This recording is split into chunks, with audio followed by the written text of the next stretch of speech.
welcome. My name's Anna. Thanks for being here. I today wanted to talk about, I guess it's kind of like what I don't like in the beauty community, like things that just give me the ick or just that bother me. I don't know, I guess I'm being a little sassy right now, which is not usually my thing, but there are definitely some things that I don't like when brands do, and I just want to talk about it and see how everyone else felt about this. Maybe I'm sensitive to it. Most of it has to do with marketing, but I think I just don't like marketing. I don't think that it's like specific to the beauty community, but I don't like it. I don't like marketing. I feel like it doesn't work on me because I just get angry because I'm like, I can't be manipulated. At the same time, I have a huge makeup collection, so is it working? I guess it's just kind of like, what do they think, we're dumb? That just bothers me. But, you know, everyone's just trying to make some money. So these are what I don't like. I really hate just kind of the limited edition thing. Especially, and not necessarily, I mean, fine, have a limited edition thing and that's fine. But when something says that it's limited edition and then it's around for like 5 years, that was a marketing ploy, friends. That was somebody saying, that was using like a scarcity tactic where it's like, oh, this is only gonna be around for a little bit, you know, so you gotta get it now. And the thing is, nowadays, it's like you never know anymore. Like, is this going to be limited edition or is this going to be around for years? I don't know. I don't like it. I don't like it. Okay. The second thing that I don't like, and this one I don't think I fall for kind of ever, the limited edition thing. Sometimes I'm like, oh, I must have that. And then I buy it. And yeah, 5 years later, it's like 50% off everywhere or whatever. Anyways, I don't like when brands repackage the same products, just in different packaging, and then sell it as something new, or like, again, it's like a limited edition packaging of such and such. And it's like, I mean, I kind of get that. Like, I know that Charlotte Tilbury did that with her powder for the Lunar New Year. And I love the Charlotte Tilbury powder, pressed powder. But it's something that I would repurchase because it's like a makeup product that I'm going to run out of. And so I think with something like that, it makes a little bit more sense for a consumer. It's like, oh, well, I need one of those anyway. I'm going to use that anyway. But if it's like, I don't know, usually, well, I guess there are certain things like blushes that people, I tend not to run out of blushes and repurchase them because I just have so many of them and there's so many new ones and they're all kind of similar. I can't go through them. Same with an eyeshadow palette. Like, for instance, Pat McGrath has repackaged a lot of her eyeshadow, like the Mothership palettes in these like special edition packaging. And I don't know. I guess it's fine for someone who doesn't already have the palette or whatever, but like, I mean, these are all just ways that people are making money. I guess I shouldn't be mad about people making money. It's not that I'm mad about it. It's they just kind of like rub me the wrong way, make me not want to buy them. I guess maybe I get a little bit sad. Like if I want the thing, I'm like, oh, that's better packaging. But that doesn't really usually happen. I don't need the Star Wars packaging on like the Decadence palette. Okay. Okay. Number 3. Oh my goodness. I don't like when brands like keep discontinuing everything new. ColourPop. I guess they don't discontinue everything, but I just feel like a lot of brands will come out with a thing and then discontinue it and come out with another thing and discontinue it and come out with another thing and discontinue it and come out with another. It's like, it's just this like endless cycle. And often it's like very similar things, but not exactly the same. And I don't know if that's that they're trying to make it cheaper, like produce it cheaper. Because sometimes I feel like the quality does go down in situations like that. But I don't know. It's just kind of annoying. When, I mean, especially doing like YouTube, if I buy something and then it's discontinued, like, I guess, and this kind of is like the limited edition thing, but it's like, this is the opposite. It's like where they don't say that it's going to be limited edition and then it's just gone. It's like everybody loves it, and then 2 months later it's just gone and you can never get it again. I don't know. I don't like it. Okay. Number 4 is just prices in general. Prices in general. I don't understand. Like, and this I will spend. I think that there were a couple motherships that I might have gotten, maybe not full price, but like only 20% off or 10% off or something. So they're like $100 or more, $108. I don't know. I just can't believe that I am spending that much money on eyeshadow. And I'm spending the money. I mean, I have myself to blame, but why is it $128? I mean, maybe that's how much things cost, but like, I guess if an eyeshadow palette costs $128, like, shouldn't minimum wage be more than $7.25 an hour in the United States? Like, I can't speak for other countries. I don't know, but in the United States, like, $7.25 an hour? An eyeshadow is $128? I mean, I get it. It's like a luxury product. But even, I feel like drugstore eyeshadows have gone up. I mean, yes, you get those little, there were those like e.l.f. palettes that were like $2 or $3 or something. But like most of them, I think, are more in the like $10, $12, $15 range now. Correct me if I'm wrong. I haven't been buying a lot of drugstore makeup lately. So last time that I bought makeup, I feel like I remember a palette being like 10, 12 bucks. But I don't 100% remember. So I could be wrong about that. Oh, okay. This might be the thing that I hate the most. This like, in fact, I'm going to save that for the end because that just, it gets me. It gets me. Oh, okay. This one. Anything claiming to be universal. No. They're lying. They're lying to you. And I'm talking hair care, skincare, makeup, anything like that. That's like, oh, universal. It's for everyone. No, it's not. Because, like, okay, for instance, I have super fine stock straight hair. Like, I am not going to be using the same shampoo and conditioner that's going to work for my hair as it is for somebody with like super curly, like thick hair. Like, no, it's just, it's not going to work. Skincare, like some people have oily skin, some people have dry skin. Like if a moisturizer is saying like good for oily combination dry, like, no, I don't believe that. I don't believe that. I also don't think that you need a lot of skincare. Personally, I think less is more. I actually have a video about that I'll link to. But yeah, no, it's, oh gosh, don't even get me started, like skin tone. If something's claiming to be universal, like especially if it's, I don't know, like the Natasha Denona Hyper Glam or Hyper Natural face palette that just came out about a month ago. I heard it was claiming to be universal, and I think very much on the lighter end of the spectrum. Like, if this is like the lightest skin tone absolutely ever in the world, and this is the deepest right here, I fall like right here, I think. And like that face palette fits me very well. Like, it works really well for me. And if it's working for me, like over here, I seriously doubt it's gonna work like anywhere from like here on. So it just doesn't seem universal to me. I don't know.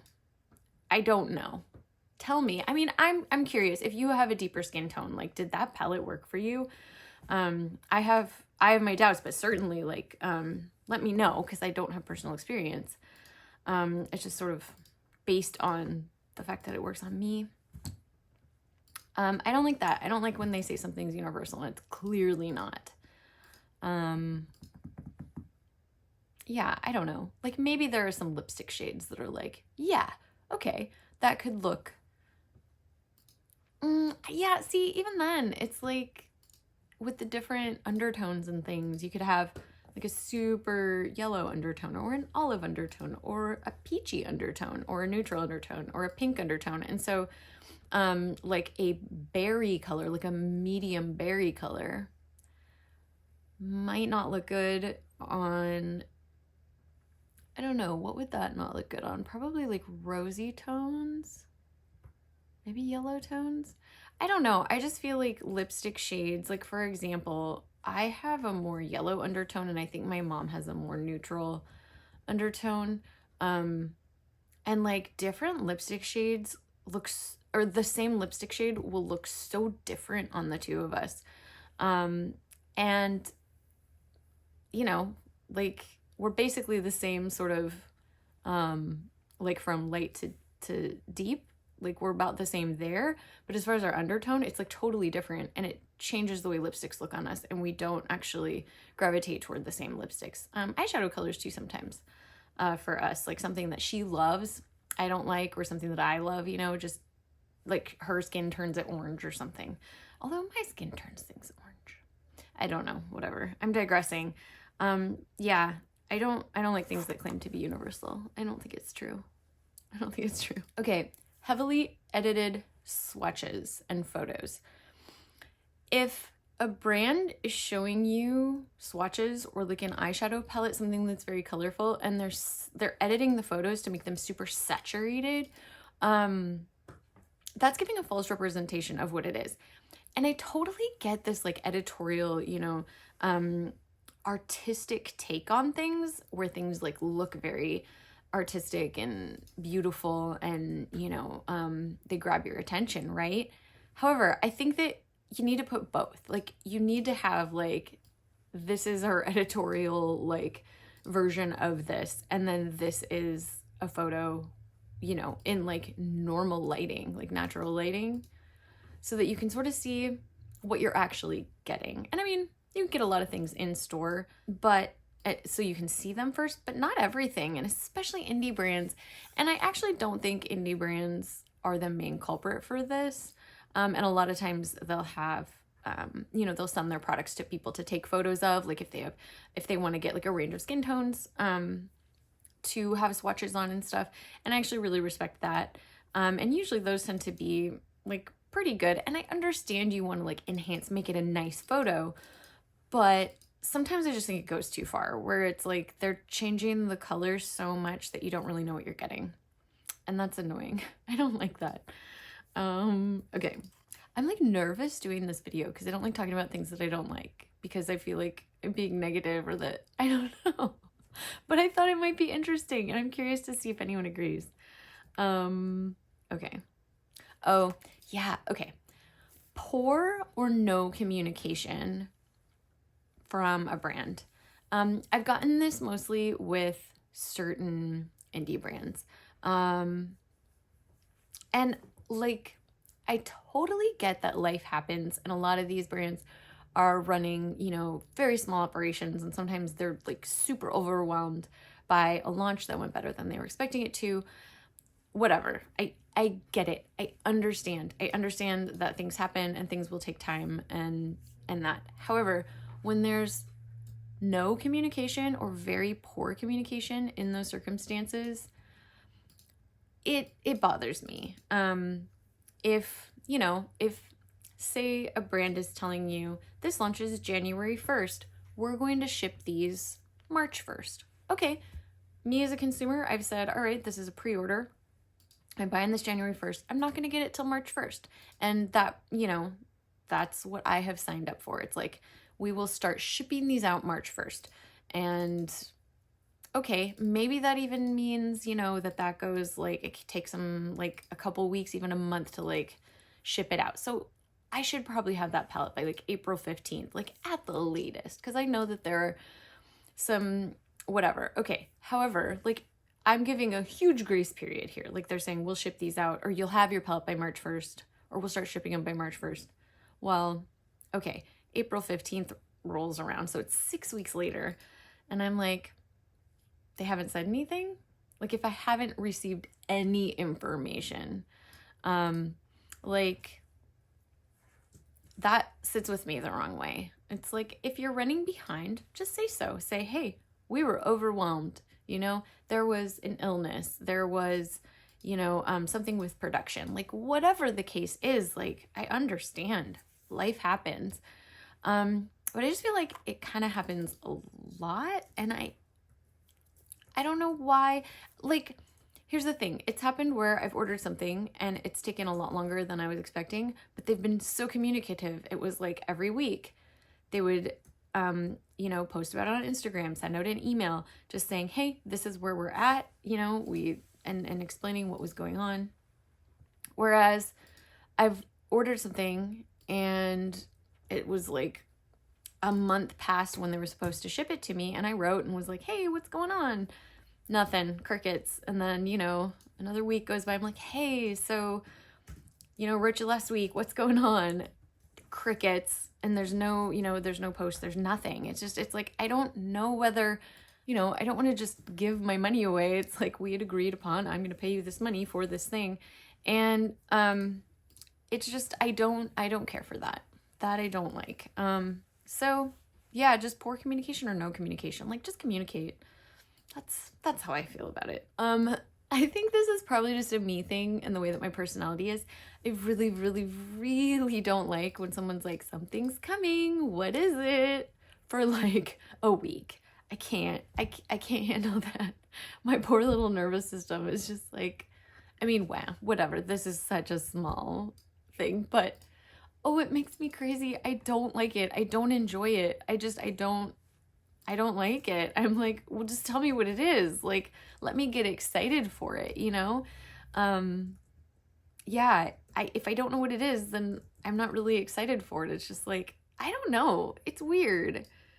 I mean, I guess it kind of works because I'm just like, I just want to know what it is. But I don't like that feeling of like, I don't want to look forward to being able to see what it is. I want to look forward to something launching, knowing what it is, you know, and kind of decide like whether that is something I'm going to budget for or whatever. I don't know. I hate that. I don't like that. Oh, I really, really, really don't like, and I know why brands do this, but I don't like the sales that are, the more you spend, the more you save. No, the more you spend, the more you're spending. Like, if you're spending $300 to save $100 instead of spending $50 to save $10, like, you're spending $300, not $50. You see what I'm saying? Like, I don't like that. Also, I feel like, you know, it's that whole like, them that's got shall get. That God Bless the Child, that song. I love those lyrics. It's like, yeah, them that's got shall get, them that's not shall lose. And it's so true. It's like, say with Sephora, it's like people who can afford to spend $1,000 the year before, they're gonna get 20% off at the sales, the April and October or November, whatever those sales are, the twice a year sales, semi-annual sales, VIB sale. I can't think of what they're called right now, but people who can afford to spend $1,000 are getting the biggest discount, the 20% off. And then, you know, people who can't afford to spend that, like the smallest tier, I think it's 300 is like the middle tier, but if you haven't spent up to 300, you only get 10% off at the sale. And it's like the people who can't afford to spend $1,000 at Sephora are the ones who need the 20% off at the sale. You know what I'm saying? Like, I don't know. I just don't like it. It's that whole thing about the rich get richer and the poor get poorer and like the splitting of that. It's a small example of that, but like it is. And I don't like it. I don't like it. It just feels icky. I guess if I really spiral down into it, like the whole thing just feels very icky because it's all capitalism. And I'm just going to move on right now because this is my number one like pet peeve thing that I do not like. And that is heavily fragranced makeup and skincare. Why? Why? I mean, I know that some people like it feels luxurious, but us over here with like sensitivities to fragrance where we get nauseous and our skin breaks out and like burns and our sinuses, like our nose starts running and our throat starts hurting. We don't want the fragrance. Like, give us an option. I don't know. It's so, especially things like lipstick and whatnot, where it's like right there. I don't know. And skincare, I don't get it. There are so many allergies to fragrance that I would think that skincare wouldn't want fragrance, because that's going to just be irritating to your skin. Again, I'm not a skincare. I think skincare products are overpriced and unnecessary for the most part. Yeah. I don't like fragrances in my, I mean, if you want to wear a fragrance, wear a fragrance. That's great, you know? I mean, it's not great for me, like if I'm sitting next to you, like on a bus or something, but you know, whatever. Like I can't police the world, and people should be allowed and able to wear their fragrances. I'm not saying that. Oh my goodness. Anyway. Yeah, I don't like when they put fragrances in makeup. I don't like it. So that's my 2 cents about my pet peeves, my icks, my annoyances. Do you agree? Do you disagree? Do you think I'm just whiny? Don't tell me if you do. Don't be nice. Please be nice. Yeah, I don't know. Let me know what you think, and whether you agree with any of these. I'm curious to know how many people actually are sensitive to fragrance. Like if you are and you're in the same boat, let me know. Help me to not feel so alone. Anyway, I hope you're having a good week, and this was just for fun, and I'll hopefully see you in the next one. Keep on the sunny side, always on the sunny side. Keep on the sunny side of life. It will help us every day. It will brighten all the way if we keep on the sunny side of life.